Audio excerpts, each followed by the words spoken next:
Good morning, everybody, and welcome to today's discussion. As you all know,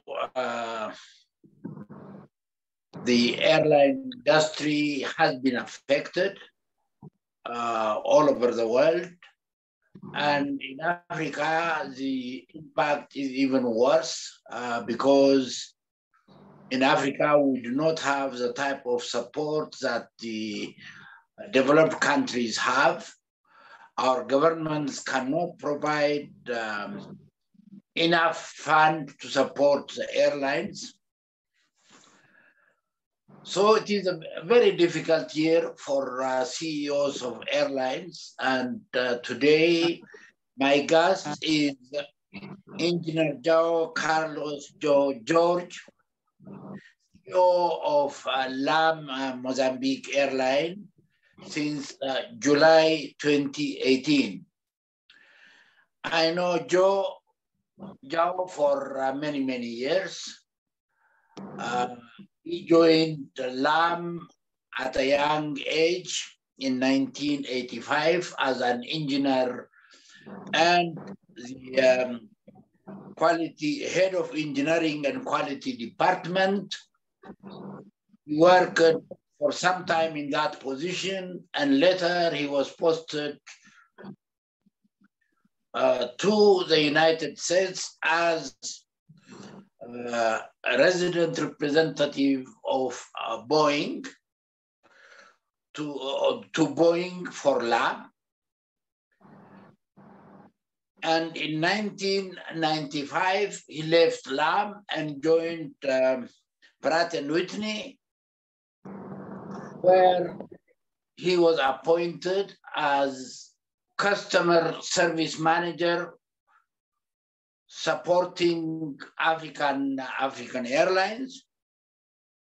In that position, he was also the one who was the coordinator of the Achieving Competitive Excellence ACE program until he left Pratt & Whitney in 2013 to rejoin LAM at the request of the government as COO.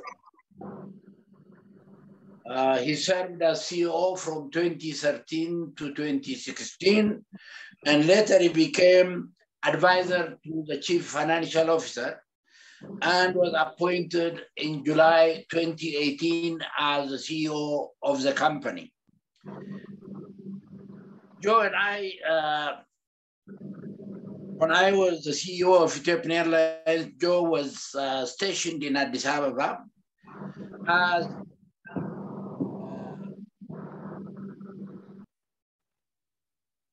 as manager who was supporting Ethiopian Airlines and of course other airlines, but his base was in Addis. And we had a lot of opportunities to exchange views, to really share ideas and probably work together as a team.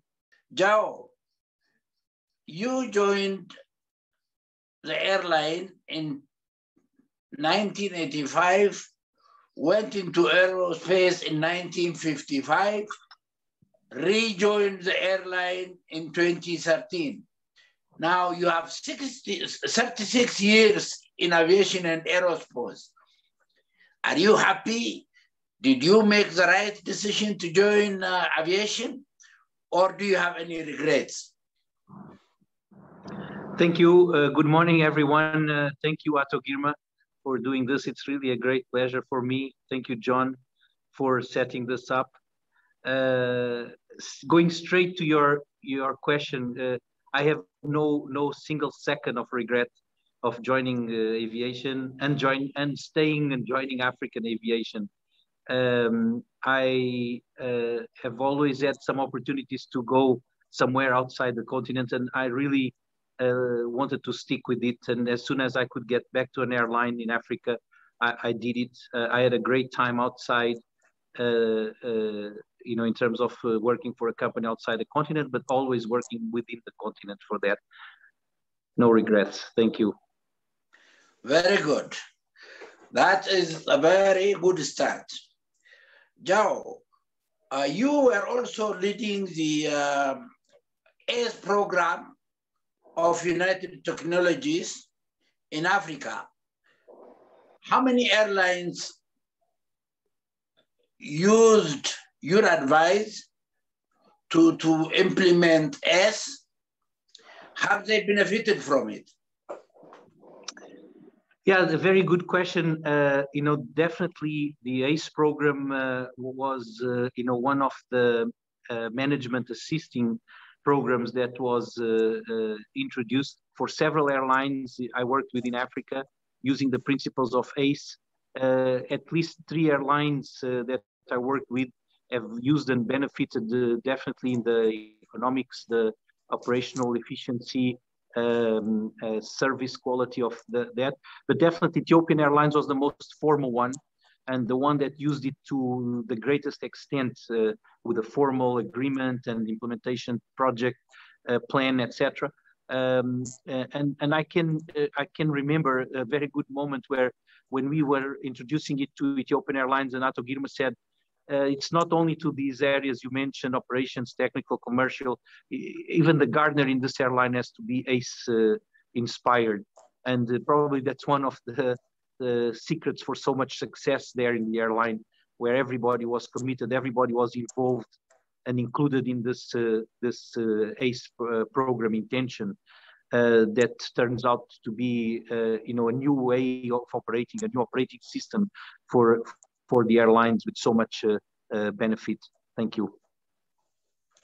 Thank you, Joe. It's true that Ethiopian Airlines has used this program to a very large extent, and it is still using it. And I always talk to Atotolda. He believes it is a very good tool and it is being used. And I think the more airlines use it in Africa, the better it is for African airlines. Now, let's go back to COVID. How much did it affect the operation of LAM? And what are you doing to recover from the effects of COVID? Yes, definitely the pandemic hit us really bad, and our traffic dropped by about 80%. But one aspect that's very important in Africa is that we are part of the blood circulation of our countries. Like domestically, most of our countries cannot live without aviation, being it to transport health services, to transport safety, security, people related to those matters. And of course, the economy itself lives on that. And we Africans do rely a lot on being physically present at ceremonies, etc., where it was allowed. So we had to keep flying, and using these arguments, we were able to get some kind of support to assure the maintenance of the operations. And we knew that as soon as the impact of the pandemic alleviated or allowed for a little bit of more normal traffic, we had to be standing. We couldn't be grounded for a long time, having to refresh all our operations and restart. So that's how we maintained ourselves, or kept ourselves, alive, I should say, or our head above the water. And we've never stopped flying. We've never stopped serving destinations except for one domestic that was not really needed. There was an option for ground transportation on that one from the capital. And of course, we had to do a major effort to first look at the staff, because the staff was very worried, exposed to the virus, exposed to all these threats and bringing home the virus. So we had to first dedicate a lot of time and talk a lot, and that's a lesson I learned definitely from you, Girma, from the airline, how much the staff had to be involved there to understand, what is this, what is the virus, how can we be protecting ourselves, how can we be protecting our family from that. And I must admit, the data shows we were quite successful. The people were, believers on what we were doing. and the operation kept going with the safety levels that we had to keep.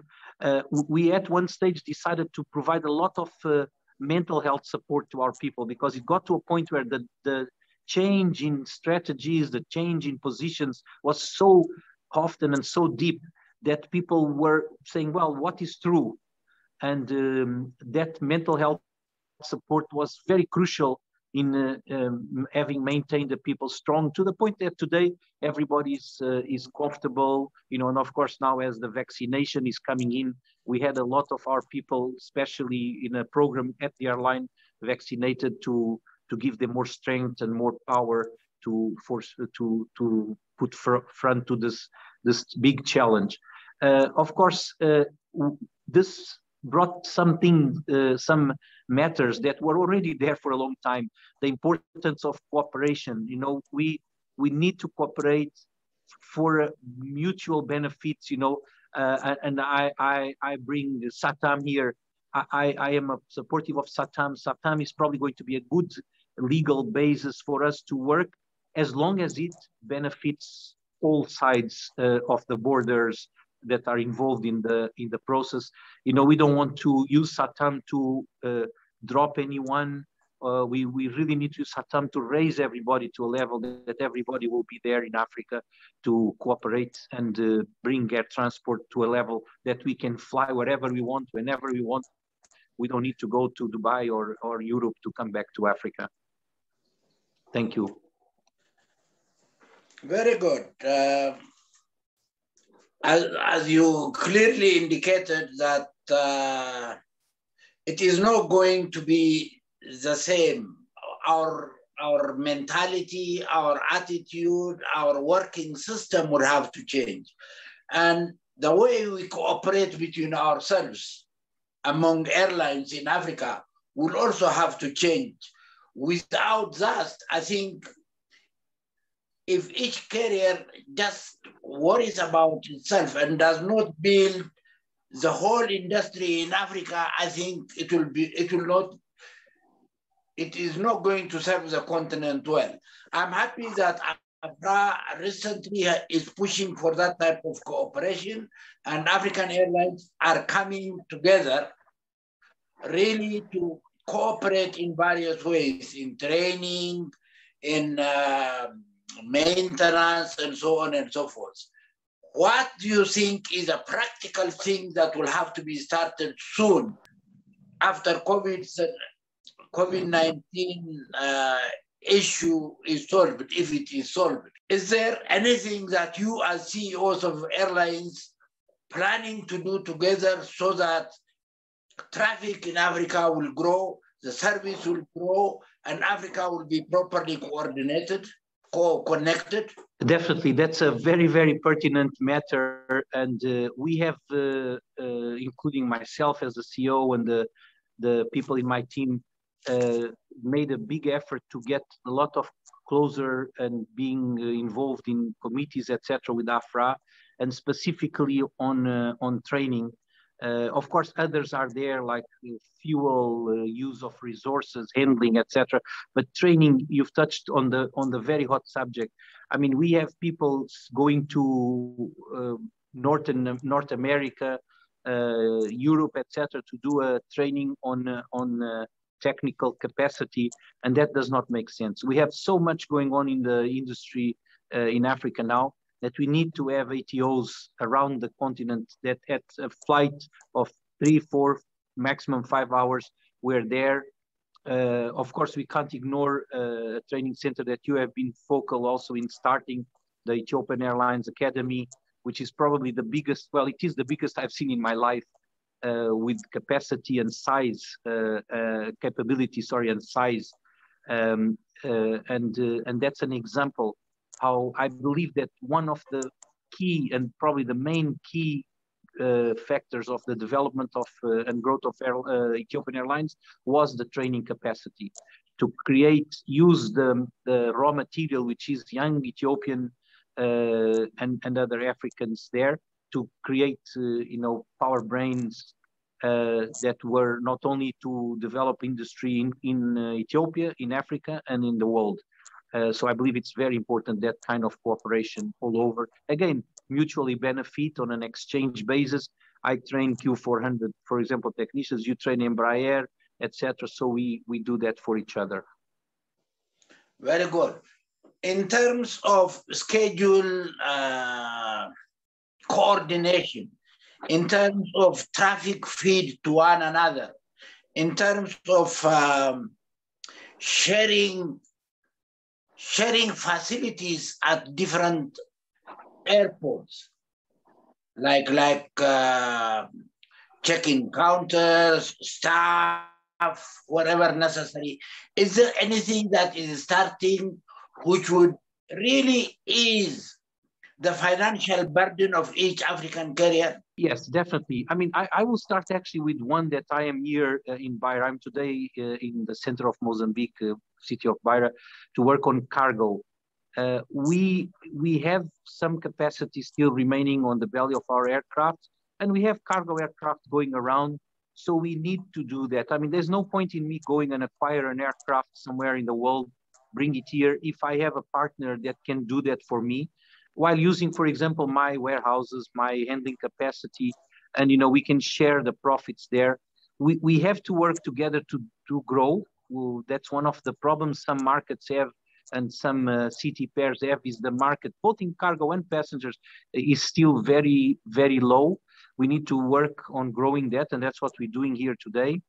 But yes, we need to share resources, being it of maintenance, of, you mentioned training already, but cargo, passenger capacity as well, coordinating the schedule, and making like a virtual or a hub in a way, a certain destination.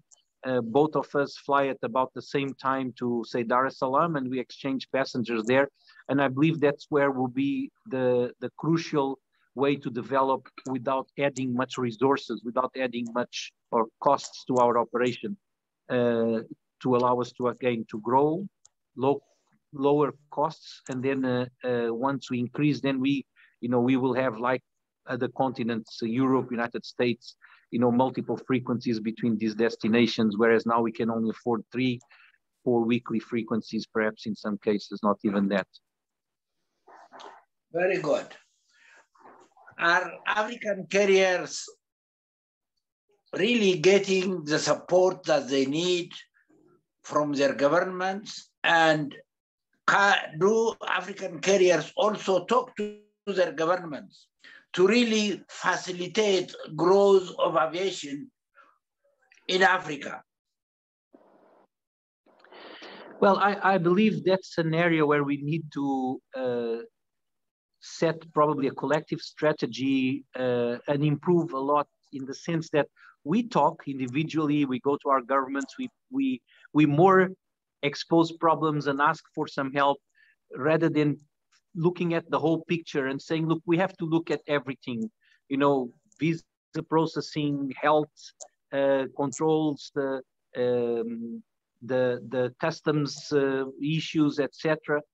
So we need to come up with a strategic and collective approach and say, yes, this is what we need. Talk more formally at higher level with the government. AFRA has helped a lot. They have written some letters that we've taken to government to say, look, this is not just our problem here in the country, in Mozambique.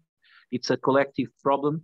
And we definitely see that there is a lot of room for us to, get together at the level of African Union, for example, and then go down to government and say, look, this is a program that's there to develop aviation, including the training we just talked about. I think we need to make sure, there's no doubt that aviation training is probably one of the highest levels that we can reach in terms of professional training, and that has the immediate benefits. We have seen, by the way, in Mozambique, with the oil and gas industry growing, a lot of people from the aviation being taken out for that industry. So we can collaborate and help in that sense as well.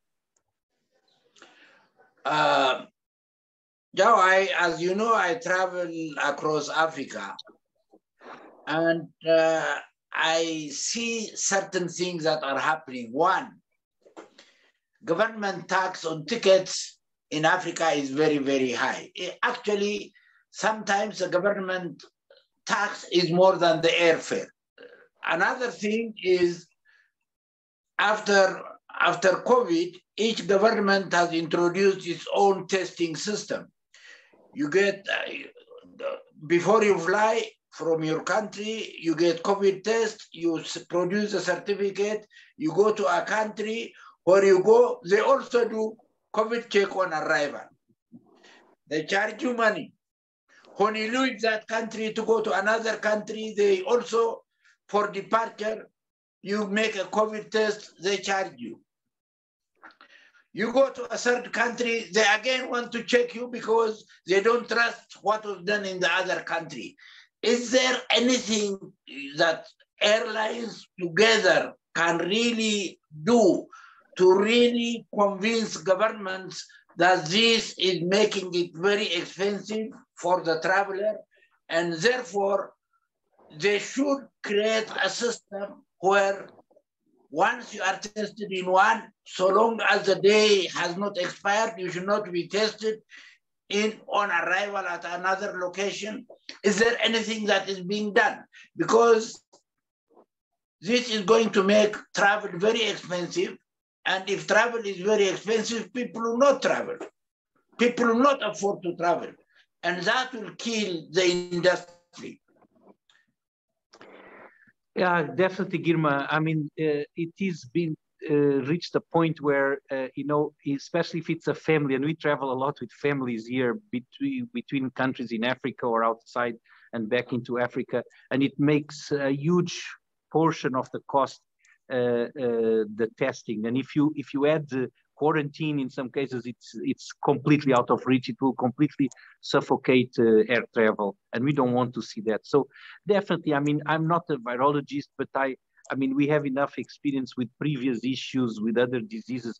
We can definitely cooperate and communicate. I think that if you leave Ethiopia and come to Mozambique, and if you have a test done by an official entity in Ethiopia, you should not insist and make people spend again double the money on that test at arrival. So yes, we have to avoid at all costs that this extra burden to the people and the families takes place.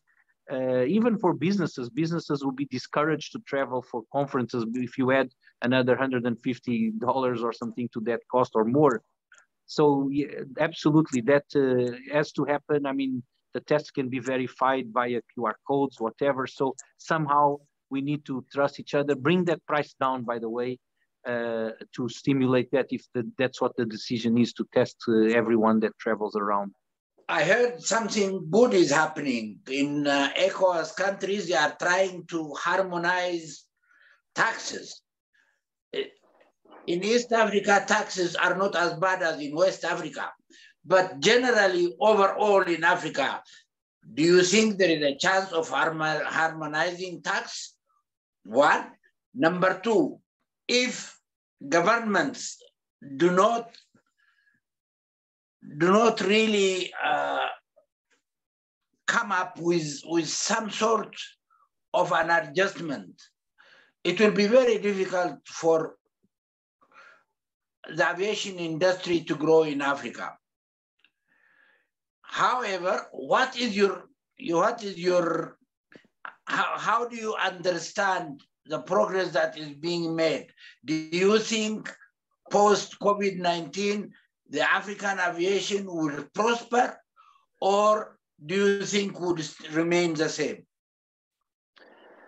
Well, I should say I have a big hope to start by the end of your questions. I remain very positive that after COVID, there will be a lot more traveling within Africa, especially. Maybe people won't be going remote to Bali for vacation or very remote areas.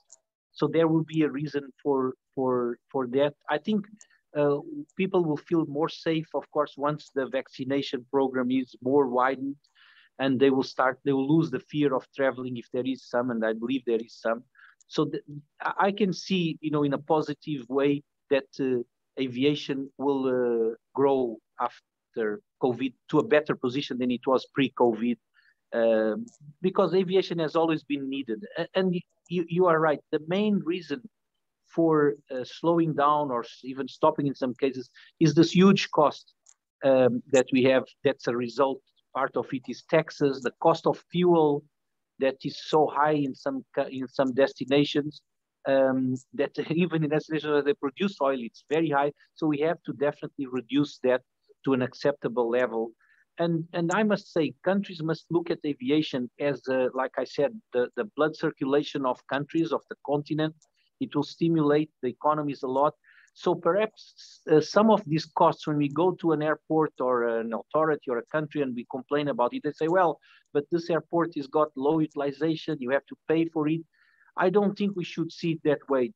Passengers should not be the only source of financing for such an important infrastructure that's an airport. An airport is a way out, in and out of a country for emergencies, for security, for health. And it should be seen as the airport operation, not having to pay for the financing costs, for the operating costs of the airport. So we need to have someone to relook, like I said, at the picture as a whole, and not as just an airline that's coming in. There's one flight a day in this airport, and that flight needs to pay for the whole cost. So yes, definitely it will improve a lot if we reduce these taxes to almost not very close to nothing.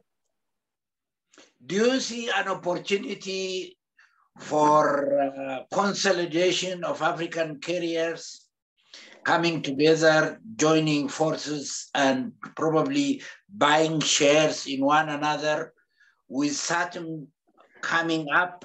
Is this an opportunity for African airlines to buy into one another and really strengthen one another?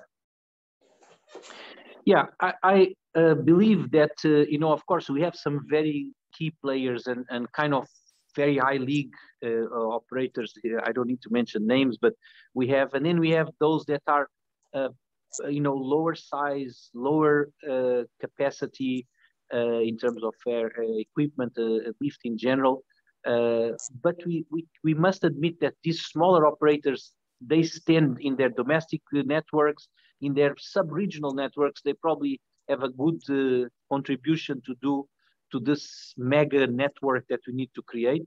Definitely bringing equity into these airlines, of a foreign operator that's got a lot of know-how, a lot of experience, a big network, because suddenly, it's like the peacock. It's a small bird, but opens its wings and it's beautiful and big. And that's what we will achieve with this. We should see this as a benefit, not as a buyout, a bite into. We should see this as cooperation. So both sides have to be very open, very clear into that. I mean, we have seen in the big groups like SkyTeam, Star Alliance, etc., how those operators coordinate.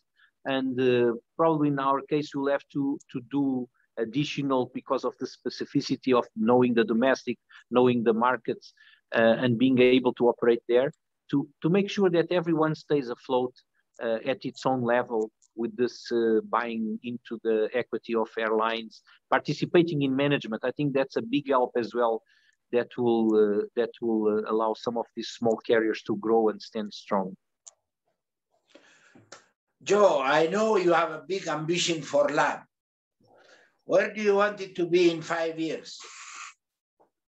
Yeah, good question. We just worked on our 10-year strategy for 2030, and we definitely want to be a very strong player in the domestic and the immediate regional network, which are our good markets. We want to increase those markets, passengers. We want to start new markets of cargo, and the cargo we will start using partnerships. We will not probably buy or build capacity internally, and we'll go to partners that have already the equipment and the capacity to do it. And about at the end of this 5-year term, we want to be in some trunk routes to Europe, Brazil, and China. Being you know, a low to mid-size airline, and based on human capital, you know, empower our people. One of the plans we have now is to empower young people into leadership jobs, you know, because that's the future of the airline, we believe. I agree with you, Joe. An airline that does not have a committed staff cannot grow. You can buy airplanes, but if your people are not happy, if your people don't like their job, if your people are not contributing as much as they should, you cannot grow an airline. And therefore, investing in your staff, investing in their training, investing in their happiness in life is always important. And I think you should keep it up. And that is a very good way to go. That's correct. I fully agree. I mean, I learned that from you too. You know, I plan to train a CEO very soon and be the chief happiness officer. I want to be in charge of happiness of people. Very good. Thank you. Excellent. Thank you, Joao. Is there anything that you want to say before we conclude? Well, Girma, I just want to thank you for all your mentorship, your support to not me, just me, but all of us. I mean, I still feel sometimes your warm and strong hand on top of mine, which you did in Addis and you continue to do now. When I took this job, I said, no, I can't take it unless Girma is here. You were there in 2 days, staying at the Pulana Hotel, and we went to eat some prawns. And this is what it is about, is transmitting knowledge, friendship, and, you know, relationships of long time. Thank you very much. Anytime, Joe. I am ready to eat prawns and I am ready to sit and talk, and it always helps. Thank you very much. Tango, though. Thank you. Thank you.